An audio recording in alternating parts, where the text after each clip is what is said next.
And religion is a lot like business. Is a lot like a free market. As long as there is demand, there will always be supply. That's why religion has existed for so long. Back then there was a demand for it. Now there's a demand for it. That's why religion continues to exist. It's not a matter of evolving past it, because religion answers questions that have always existed. Why? And those questions that answer why are much more valuable than those that answer what.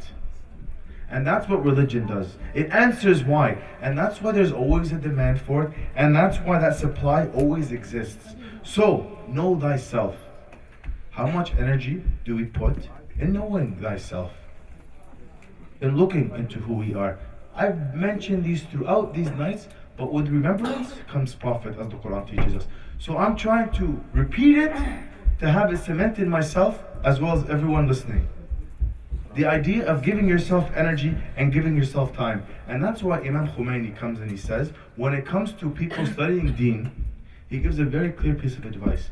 Self-reform is the foremost of their duties.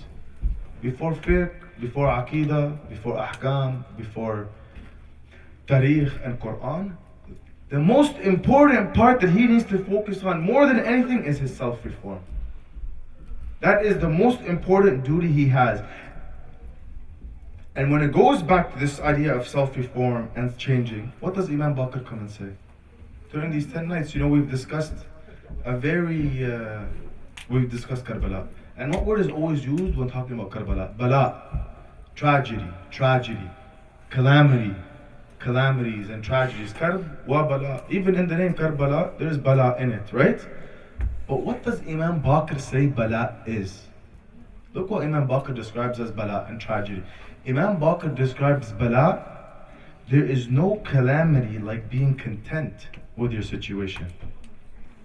So a lot of time we're happy with who we are, and we should be. But we should not be stuck at that place.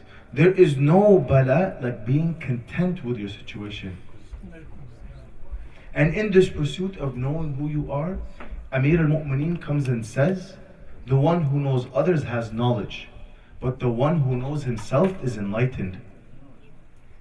The one who knows others has knowledge, but the one who knows himself is enlightened. And I know this is not easy. I know change is not easy, because I ask myself, out of all the people that I've met, how many have I seen change? How much have I changed? How much have you, if you ask yourself, where have you changed? This is a question I posed on the first night. I told everyone here to go home, think of a time where they've changed. Maybe some of us came up with an answer, maybe some of us hasn't. Because it's a hard question to answer. When have I ever changed in my life? Who have I ever seen that has changed? And that's why right now, if I was to move a mountain before you, Imam Ja'far says, it's not as much of a miracle as for me to drop a bad habit. Imam Ja'far comes and he says, a miracle is not moving a mountain, but is a man changing a bad habit. A miracle, he calls it miraculous. So Imam Baqir is calling stagnation bala.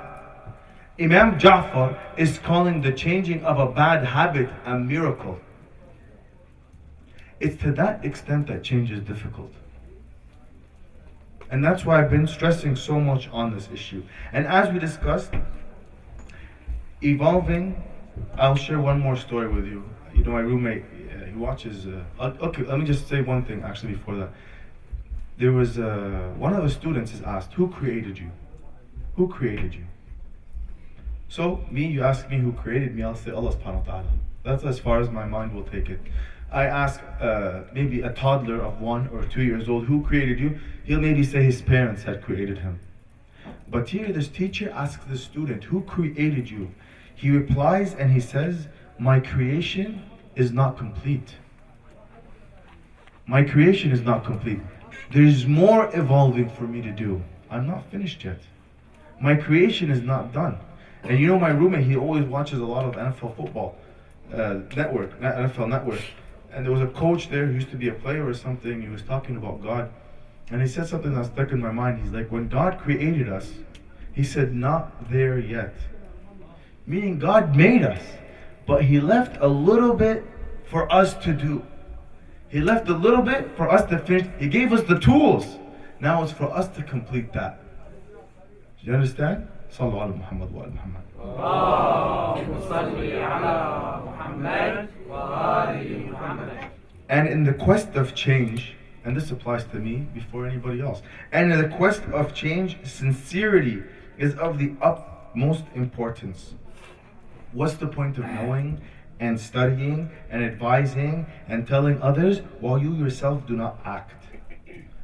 Our Imams teach us this is like the one who has knowledge but does not act, is like the one who carries a torch. He gives light to everybody else, but the fire is close to him. Sincerity. So when you speak, you have to act on the words you're saying. And on this point, Rasulullah comes, and on this point of sincerity, we discuss, giving generously, being kind, sincerely. When discussing the humanity, this topic today, like everyone, Shaheed Mutahari discussing the humanities or humanitarianism, he comes and he says something very challenging. Especially in these days where it's you can't make fun of anything or talk about anything in a negative way. He comes and he says, there's lofty principles called humanity and humanitarianism. He's like, what is this? Humanity has come down to giving people shelter and giving them food. That's not treating a person like a human. That's treating a person like a cattle, like a beast. Because true humanity is evolving people, giving them love, compassion. Whereas today's humanity is the country flies over another country, bombs that country, kills them. They say, we're doing this for you. And they throw food out of the airplane, eat this. And when those refugees go to leave that country, they say, no. We're happy helping bombing you. That's how we'll be humanitarian. But when it comes to you coming to our country, no, we don't want you there. This is the kind of humanity we have today. Whereas true humanity is being sincere in giving. And Shaheed Mutahari continues by saying, if humanity was just giving, then what's the difference between Muawiyah and Abu Dhar? Muawiyah used to give more than Abu Dhar because he had more. But when Abu Dhar used to give, he used to give sincerely. And when he gave, it would be with sacrifice. That's why the Quran, when describing Muhammad wa al-Muhammad, those who give to the captive, the slave, and the orphan. What did they give? Just a piece of bread. But that giving of piece of bread was so valuable, verses of the Quran were sent down because it was all that they had to break their fast. It wasn't the amount, but it was the sincerity in that gesture of generosity that mattered. And now let's talk about the charity of Abu Abdullah al-Hussain. You compare that with the way he gives with the way giving is done today. When he gives, he protects the dignity of everyone else. There's a famous story, and from this hadith, there's a piece of poetry that's inscribed on the tomb of Abu Abdullah, which I'll recite in a minute. Here, an Arab enters Medina. He has a huge debt that needs to be paid. He goes and he says, where is the most generous people of Medina? They send him right away to the door of Abu Abdullah al-Hussain. Go towards the door of Ahlul Bayt, they will not refuse you. So he goes to that door. The servant of Abu Abdullah answers. He asks him what he needs. He tells him he has a debt that needs to be paid. At this point, Imam Hussein goes, grabs 4,000 dirhams, goes to the door. How do you think he goes to that door? He doesn't open the door fully. He only cracks the door so he can stick out his arm. He sticks out his arm and gives him 4,000 dirhams and says, excuse me, this is all I have. And then the man at the door asked, why do you give me so much money but you don't open the door fully? You think if you're giving to someone, you want to know who you're giving to, right? You open the door, you give him, you close the door. The Imam replies to him when he asks him, why don't you open the door fully? The Imam replies, so you may not feel ashamed when looking at me. That's how he gives. Sometimes when you give somebody, you feel like you have power over that person. And that person may feel shy in front of you. And if he sees you in public, he'll shy away from you. Here the Imam, when he gives in a way which that person does not feel shy from him. Look how beautiful that way is. Look at the generosity and the sincerity in this form of giving. At this point, the Arab begins to cry. The Imam asks him, why are you crying? He says, I'm crying. He says, why do you cry? He's like, all I have is this. If I had more, I would give you. The Arab says, this is not why I'm crying. My weeping is because of the thought, as a hand as generous as yours will one day be underneath the dust. He begins to cry, thinking, how could a hand be as generous as this hand one day lie underneath that dust? And at this point, he says a line of poetry that's inscribed on the dhari of Abu Abdullah, which reads, "O dear Hussein, one who comes to you is never disappointed. Your door is always open for anyone who approaches your house."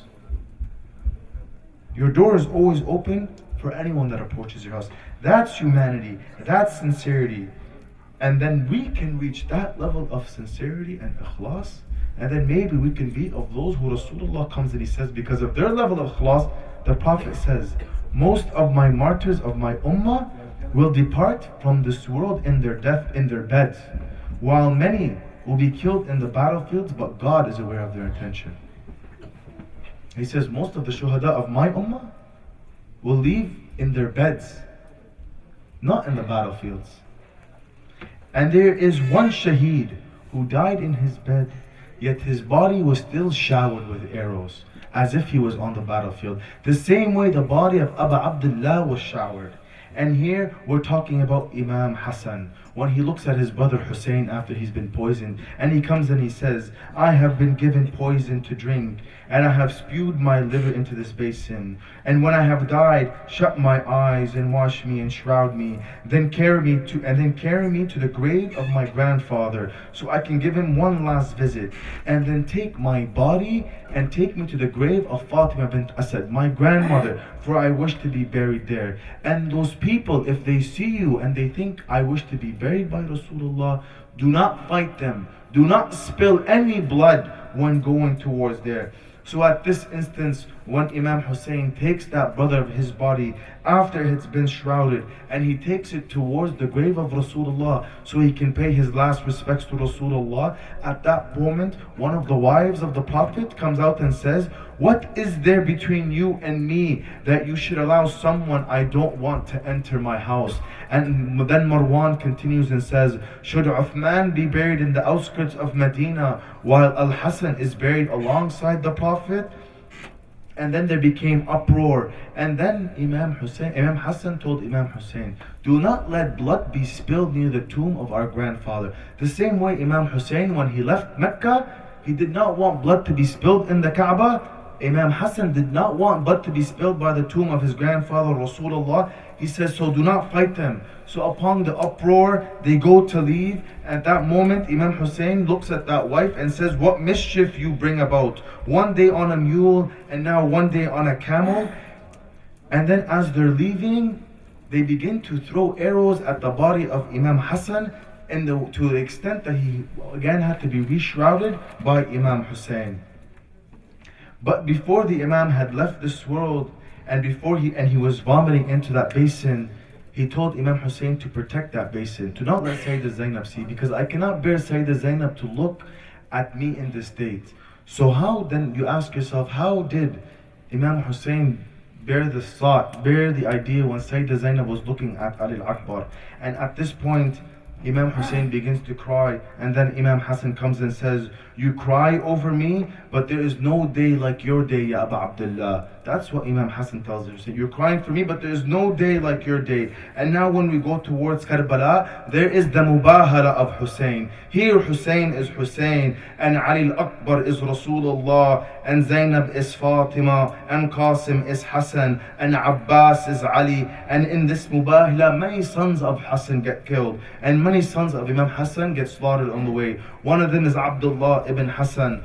When the Imam was lying there and his body was like a porcupine filled with arrows, he yells out, I swear by God that I will never leave my uncle in this state. Then he went towards his uncle to protect him, and he flung his body on top of the body of Abu Abdullah. And then a man came to strike Abu Abdullah, and then the son of Imam Hassan, this brave son, lifted up his arm, and then his arm was struck where it was just hanging by the skin. And then Harmala also launched an arrow that struck the holy body of Abdullah bin Hassan until he found his death in the hands of Imam Hussein. And before that, Imam Hussein, there was this young teenage boy named Qasim, who continuously kissed the hands and feet of his uncle Hussein, asking for permission to fight, to join his cousins Aoun and Muhammad, who have already claimed Shahada. He continues to ask, and Imam Hussein is not giving him permission.